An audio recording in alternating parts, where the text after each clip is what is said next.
నేడు సోనాల మండల కేంద్రంలో సన్నబియ్యం పథకం ప్రవేశపెట్టిన సందర్భంగా సోనాల కాంగ్రెస్ నాయకులు మాట్లాడుతూ భారతదేశ చరిత్రలోని ఎక్కడా లేని విధంగా పేద ప్రజలకు సన్నబియ్యం అందించే ఉద్దేశంతో రాష్ట్ర ప్రభుత్వం ప్రవేశపెట్టిన ఈ సన్నబియ్యం పథకం పేద ప్రజలకు వరం లాంటిదని, పెద్దోడితో సమానంగా పేద ప్రజలకు కూడా సన్నబియ్యంతోనే పోషణ అందించాలన్న ఉద్దేశంతో రాష్ట్ర ప్రభుత్వం ఈ పథకం తీసుకొచ్చిందని, ఈ పథకాన్ని ప్రవేశపెట్టిన సీఎం రేవంత్ రెడ్డి గారికి, పౌర సరఫరాల మంత్రివర్యులు ఉత్తమ్ కుమార్ రెడ్డి గారికి, ఆదిలాబాద్ ఇన్ఛార్జ్ మంత్రివర్యులు సీతక్క గారికి మరియు బోధ్ అసెంబ్లీ ఇన్ఛార్జ్ ఆడే గజేందర్ గారికి ప్రత్యేక ధన్యవాదాలు తెలిపారు.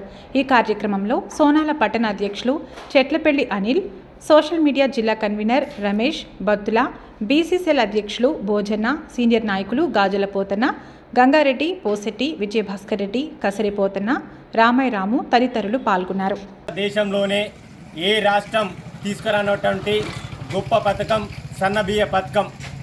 పెద్దోడితో సమానంగా పేదోడు కూడా ఆత్మగౌరవంతో తినాలన్న ఉద్దేశంతో తెలంగాణ గవర్నమెంటు ప్రజాప్రభుత్వం సన్నబియ్యం కార్యక్రమాన్ని ప్రవేశపెట్టడం జరిగింది.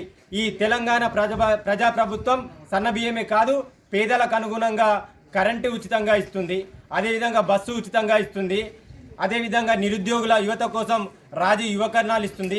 ఇలా చూసుకుంటూ పోతే ప్రతి ఒక్కటి పేదలకు అనుగుణంగా పనిచేస్తున్న ప్రభుత్వం ఏదైనా ఉందంటే అది తెలంగాణ ప్రభుత్వం. సీఎం రేవంత్ రెడ్డి గారికి, అదేవిధంగా ఉత్తమ్ కుమార్ రెడ్డి గారికి, బట్టి విక్రమార్క గారికి, సీతక్క గారికి, నియోజకవర్గ ఇన్ఛార్జ్ గజేందర్ అన్న గారికి ఈ సందర్భంగా మేము ప్రత్యేకంగా ధన్యవాదాలు తెలియజేస్తున్నాం. జై కాంగ్రెస్! రేవంత్ రెడ్డి గారి నాయకత్వం! రేవంత్ రెడ్డి గారి నాయకత్వం!